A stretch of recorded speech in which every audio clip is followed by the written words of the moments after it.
जय हिंद मेरे प्यारे दोस्तों। आज है 16 नवंबर 2024 और आज के जितने भी महत्वपूर्ण करंट अफेयर्स होंगी और स्टैटिक जीके होंगी, वो सभी हम इस वीडियो में डिस्कस करेंगे।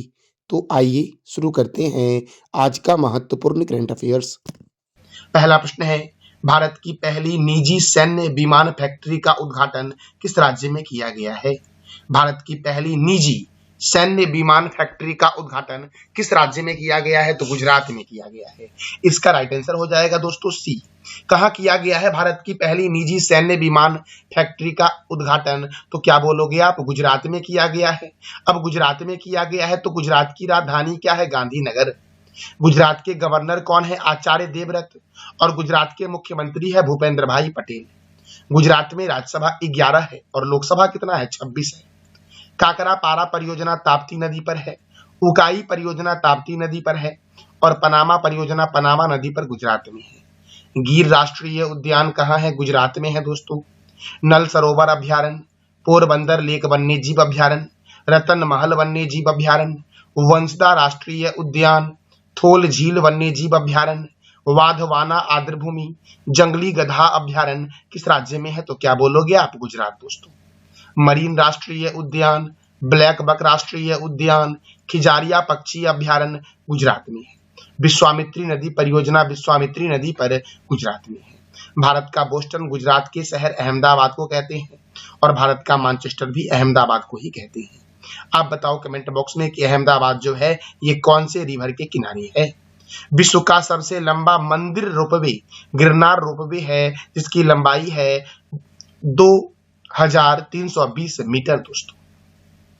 राष्ट्रीय डेयरी विकास बोर्ड का हेडक्वार्टर आनंद गुजरात में है।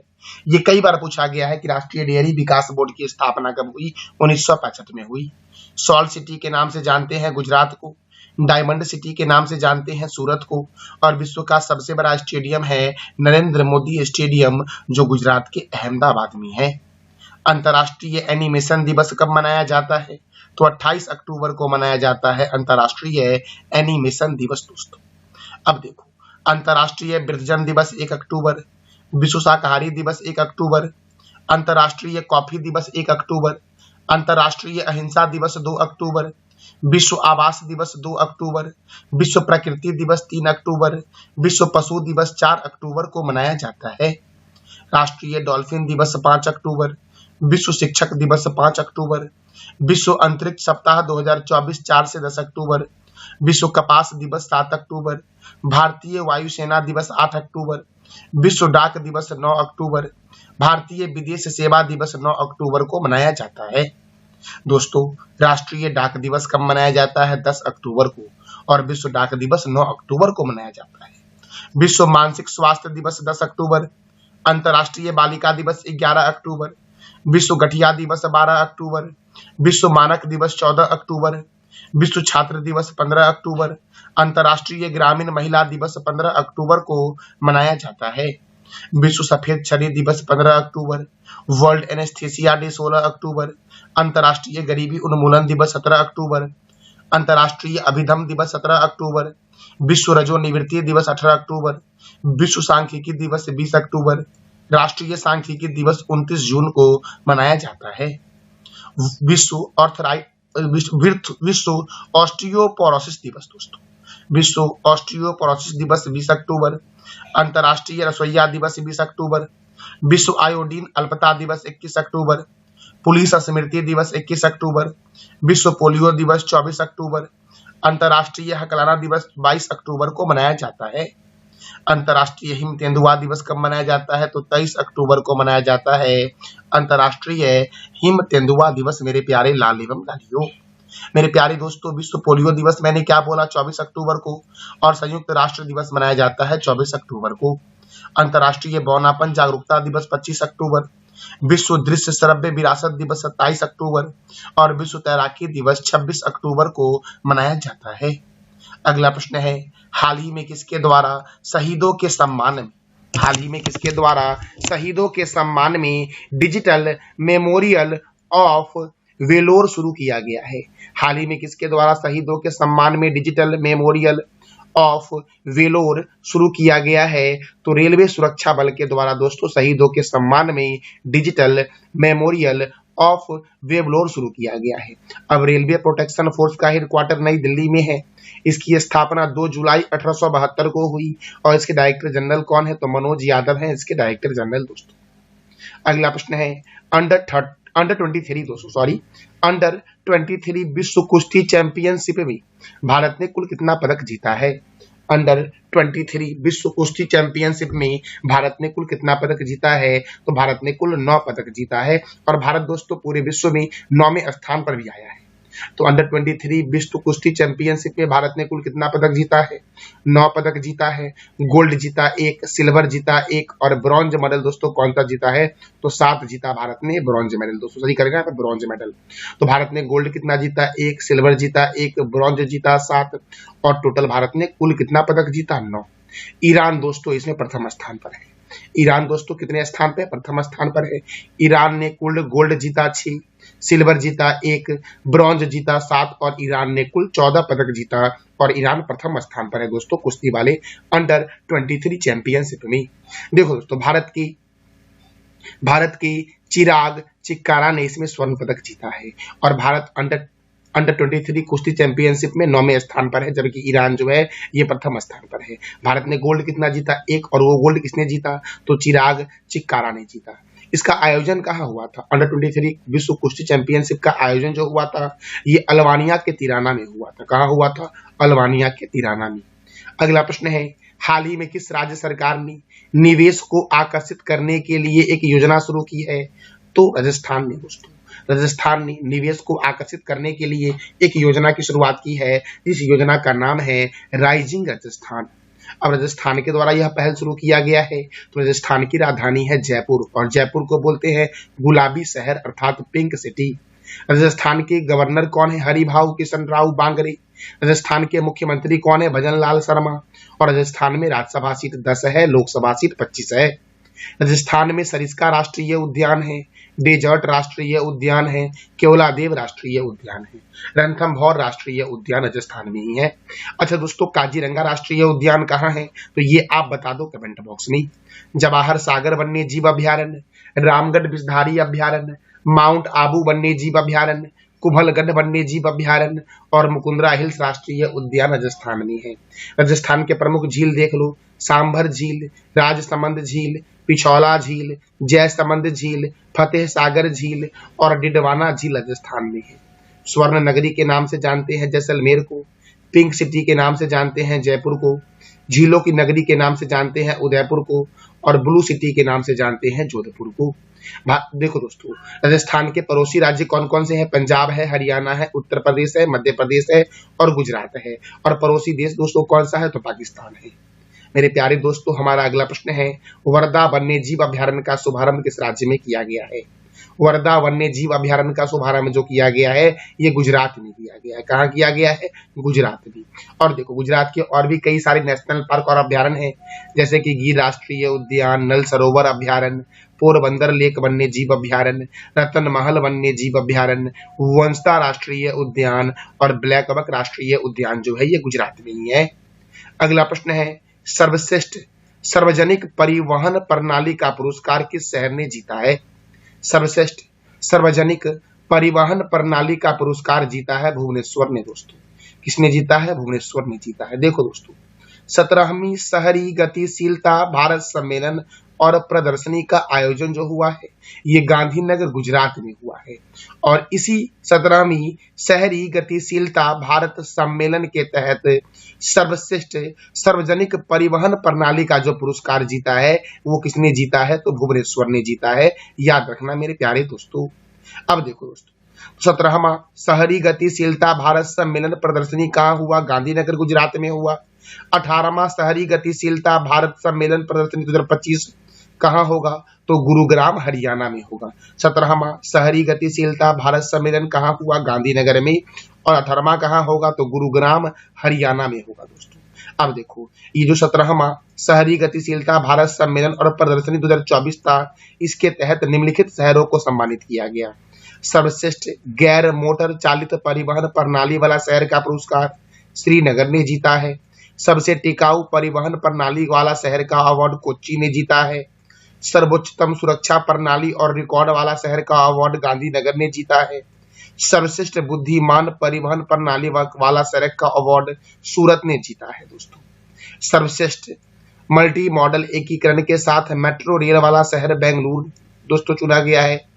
सर्वोच्चतम यात्री सेवा और संतुष्टि वाली मेट्रो रेल का पुरस्कार मुंबई ने जीता है दोस्तों। एक बार फिर से मैं रिवीजन करवा देता हूं। देखो दोस्तों, 17वीं शहरी गतिशीलता भारत सम्मेलन का आयोजन गांधीनगर गुजरात में हुआ। 18वीं शहरी गतिशीलता भारत सम्मेलन का आयोजन 2025 में होगा और यह हरियाणा के गुरुग्राम में होगा। अब देखो, 17वीं शहरी गतिशीलता भारत सम्मेलन और प्रदर्शनी 2024 के तहत कुछ शहरों को सम्मानित किया गया है, जैसे कि सर्वश्रेष्ठ गैर मोटर चालित परिवहन प्रणाली वाला शहर कौन बना, तो श्रीनगर बना। सबसे टिकाऊ परिवहन प्रणाली वाला शहर कोच्चि बना। सर्वोच्चतम सुरक्षा प्रणाली और रिकॉर्ड वाला शहर बना गांधीनगर। सर्वश्रेष्ठ बुद्धिमान परिवहन प्रणाली वाला शहर बना है सूरत दोस्तों। सर्वश्रेष्ठ मल्टी मॉडल एकीकरण के साथ मेट्रो रेल वाला शहर का पुरस्कार किसने जीता, बेंगलोर ने जीता है। सर्वोत्तम यात्री सेवा और संतुष्टि वाली मेट्रो रेल का पुरस्कार किस शहर ने जीता है, तो मुंबई ने जीता है मेरे प्यारे लाल एवं लालियों। अगला प्रश्न है, ब्रिक्स शिखर सम्मेलन 2024 के दौरान प्रधानमंत्री नरेंद्र मोदी ने किस राज्य की सोहराई पेंटिंग व्लादिमीर पुतिन को भेंट स्वरूप दिया है। ब्रिक्स शिखर सम्मेलन 2024 दोस्तों ये रूस में हुआ था और इस ब्रिक्स समिट में प्रधानमंत्री नरेंद्र मोदी ने रूस के राष्ट्रपति व्लादिमीर पुतिन को सोहराई पेंटिंग दोस्तों गिफ्ट किया है। ये जो सोहराई पेंटिंग है ये जीआई टैग भी दोस्तों इसको मिल चुका है और ये सोहराई पेंटिंग जो है ये झारखंड का है। कहाँ का है, झारखंड का। तो दोस्तों आज आपको बताना है मेरे प्यारे दोस्तों झारखंड के बारे में, क्योंकि मैंने कई बार आपको रिवीजन करवाया है। अब देखो दोस्तों, ईरान और उज्बेकिस्तान के नेताओं को महाराष्ट्र का बेहतरीन कलाकृति भेंट किया गया। ईरान और उज्बेकिस्तान के जो राष्ट्राध्यक्ष थे उनको महाराष्ट्र का बेहतरीन कलाकृति भेंट किया गया है, जैसे कि ईरान के राष्ट्रपति को mother of pearl sea shell फूलदान भेंट किया गया है। ईरान के राष्ट्रपति को महाराष्ट्र का बेहतरीन कलाकृति जिसका नाम है mother of pearl sea shell फूलदान भेंट किया गया और उज्बेकिस्तान के राष्ट्रपति को महाराष्ट्र की एक वारली पेंटिंग भी भेंट किया गया है। दोस्तों याद रखना, तो अगर मैं पूछूं कि रूस के राष्ट्रपति को दोस्तों कौन सा पुरस्कार दिया गया है, तो सोहराई पेंटिंग दोस्तों, पुरस्कार नहीं दोस्तों गिफ्ट दिया गया है, सॉरी। तो रूस के राष्ट्रपति व्लादिमीर पुतिन को कौन सा भेंट दिया गया है दोस्तों, तो सोहराई पेंटिंग दिया गया जो झारखंड का है। अगर मैं पूछूं ईरान के राष्ट्रपति को ब्रिक्स समिट में क्या भेंट दिया गया है प्रधानमंत्री मोदी जी की तरफ से, तो दोस्तों mother of pearl sea shell फूलदान भेंट किया गया है जो महाराष्ट्र की कलाकृति है। और उज्बेकिस्तान के राष्ट्रपति को भी महाराष्ट्र के एक वारली पेंटिंग भेंट किया गया। क्या भेंट किया गया, वारली पेंटिंग। तो यहाँ से ये भी बनता है कि वारली पेंटिंग किस राज्य में प्रसिद्ध है, महाराष्ट्र में। Mother of pearl sea shell फूलदान किस राज्य की कलाकृति है, तो महाराष्ट्र की। और सोहराई पेंटिंग कहाँ की है, तो झारखंड की है दोस्तों। अब देखो, उज्बेकिस्तान की राजधानी है क्या दोस्तों, ताशकंद है। उज्बेकिस्तान की करेंसी क्या है, उज्बेकिस्तानी सोम। और उज्बेकिस्तान के प्रेसिडेंट कौन है, तो शवकात मिर्जियोयेव। शवकत मिर्जियोयेव ये है उज्बेकिस्तान के राष्ट्रपति। और ईरान की राजधानी क्या है, तेहरान। ईरान के राष्ट्रपति कौन है दोस्तों, तो मसूद पेजेशकियन है। ईरान की करेंसी क्या है दोस्तों, ईरानी रियाल है ईरान की करेंसी। मेरे प्यारे लाल एवं लालियों, मेरे प्यारे दोस्तों, अब देखो हम जानते हैं दोस्तों ब्रिक्स के बारे में। ये जो 16वां ब्रिक्स शिखर सम्मेलन था ये कहाँ आयोजित हुआ है, तो क्या बोलोगे आप, रूस के कजान में आयोजित हुआ है। कहाँ आयोजित हुआ है दोस्तों, तो क्या बोलोगे आप, रूस के कजान में आयोजित किया गया है। अब देखो ब्रिक्स, तो दोस्तों ब्रिक्स इस बार कहाँ हुआ, रसिया में हुआ। आर फॉर, तो देखो B for Brazil, R for Russia, I for India, C for China और एस फॉर दोस्तों क्या हो जाएगा, साउथ अफ्रीका हो जाएगा। तो मेरे प्यारे दोस्तों याद रखना मेरे प्यारे दोस्तों, 2023 का जो सम्मेलन हुआ था वो कहाँ हुआ था, तो वो हुआ था साउथ अफ्रीका में। कहाँ हुआ था दोस्तों, साउथ अफ्रीका में हुआ था। मेरे प्यारे लाल एवं लालियों, देखो ब्रिक्स सदस्य कितने हैं दोस्तों, तो ब्रिक्स सदस्य दोस्तों कितने हो गए हैं, अब दोस्तों 9 सदस्य हैं। ब्रिक्स में कितने सदस्य हैं, 9 सदस्य हैं। अब कौन कौन है देख लो, तो ब्राजील है, रसिया है, इंडिया है, चाइना है, साउथ अफ्रीका है, ईरान है, इजिप्ट है, इथोपिया है और यूनाइटेड अरब अमीरात है। संस्थापक देश ब्रिक्स के कौन है? तो ब्राजील, रसिया, इंडिया और चाइना। कौन है? ब्राजील, रसिया, इंडिया और चाइना मेरे प्यारे लाल एवं लालियो। मेरे प्यारे दोस्तों, 2025 में जो ब्रिक्स सम्मेलन होगा वो ब्राजील में होगा। कहाँ होगा? 2025 में जो ब्रिक्स सम्मेलन होगा वो कहाँ होगा? तो ब्राजील में होगा। ब्रिक्स की स्थापना कब हुई? 16 जून 2009 को ब्रिक्स की स्थापना हुई मेरे प्यारे लाल एवं लालियो। अगला प्रश्न है, शीर्ष वैश्विक बैंकर का पुरस्कार किसे दिया गया है? तो शीर्ष वैश्विक बैंकर का पुरस्कार दिया गया शक्तिकांत दास को, जो आरबीआई के वर्तमान में गवर्नर है। तो RBI reserve bank of India ये केंद्रीय बैंक है भारत का। इसका मुख्यालय मुंबई में है। इसकी स्थापना 1 अप्रैल 1935 को हुई। इसके प्रथम गवर्नर है ऑसबॉर्न स्मिथ। इसके प्रथम इंडियन गवर्नर है सीडी देशमुख और इसका राष्ट्रीयकरण हुआ था 1949 में। दोस्तों, रिजर्व बैंक ऑफ इंडिया के वर्तमान में गवर्नर कौन है? शक्तिकांत दास, जो रिजर्व बैंक ऑफ इंडिया के 25वें नंबर के गवर्नर है।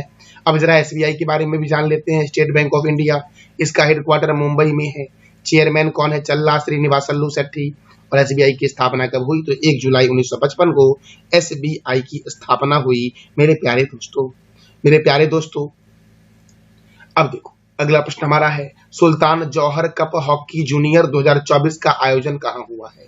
सुल्तान जौहर कप जूनियर हॉकी 2024 का आयोजन जो हुआ है ये मलेशिया में हुआ है। कहाँ हुआ है? मलेशिया में। और मलेशिया की राजधानी क्या है? कुआलालंपुर। मलेशिया की करेंसी क्या है? Malaysian ringgit. और ये जो सुल्तान जौहर कप जूनियर हॉकी 2024 का आयोजन हुआ मलेशिया में, इसमें भारत ने कांस्य पदक जीता है। मेरे प्यारे दोस्तों, आप हॉकी के संदर्भ में महत्वपूर्ण ट्रॉफी को बता दो कि हॉकी में कौन कौन से ट्रॉफी होते हैं। देखो दोस्तों, अब प्रमुख वाद्य यंत्र और उसके वादक हैं। जैसे कि दोस्तों कई बार एग्जाम में पूछा गया कि बिस्मिल्लाह खां का संबंध किस वाद्य यंत्र से है, तो आप बोलोगे शहनाई से है। दयाशंकर जगन्नाथ का संबंध शहनाई से है। अली अहमद हुसैन खां का संबंध शहनाई से है। भजन सोपरी और शिव कुमार शर्मा, कई बार पूछा गया शिव कुमार शर्मा के बारे में, ये संतूर वादक हैं। एन राजन, विष्णु गोविंद जोग, एल सुब्रमण्यम, डॉक्टर संगीता राजन, कुन कैरी, वैद्यनाथन और टी एन कृष्णन का संबंध दोस्तों किस वाद्य यंत्र से है? तो वायलिन वाद्य यंत्र से है। एस बालचंद्रन, बद्रुद्दीन डांगर, कल्याण कृष्ण भागवतार, बी दरोस्वामी अयंगर का संबंध वीणा वाद्य यंत्र से है। उस्ताद सादिक अली खां और असद अली खां का संबंध रुद्र वीणा वाद्य यंत्र से है। ठाकुर भिक्कन सिंह, पालधार रघु, डॉक्टर जगदीश सिंह और टीवी गोपाल कृष्णन का संबंध मृदंग वाद्य यंत्र से है। और उस्ताद बिंदु खां का संबंध दोस्तों सारंगी वाद्य यंत्र से है। याद रखना, ये एसएससी एग्जाम के लिए बहुत ही महत्वपूर्ण दोस्तों हो जाता है। दोस्तों, कल मैंने आपसे 3 प्रश्न किया था कि अंतर्राष्ट्रीय गीता महोत्सव 2024 का आयोजन कहाँ हुआ? कुरुक्षेत्र में। नाटो के नए महासचिव कौन है? Mark Rutte. और चाणक्य रक्षा वार्ता 2024 का आयोजन कहाँ हुआ? तो नई दिल्ली में हुआ है। आज का आपका 3 प्रश्न जिसका जवाब देना है कमेंट बॉक्स में आपको। विंध्याचल एवं सतपुरा पर्वत के बीच कौन सी नदी बहती है? नर्मदा नदी किस दिशा की ओर बहती है? और पश्चिम बंगाल का शोक किस नदी को कहते हैं? इस तीनों प्रश्न का जवाब देना है आपको कमेंट बॉक्स में। ये था हमारा आज का महत्वपूर्ण करंट अफेयर। जानकारी अच्छी लगी तो चैनल को लाइक करें, शेयर करें और सब्सक्राइब करें। थैंक यू सो मच मेरे प्यारे लाल एवं लालियों।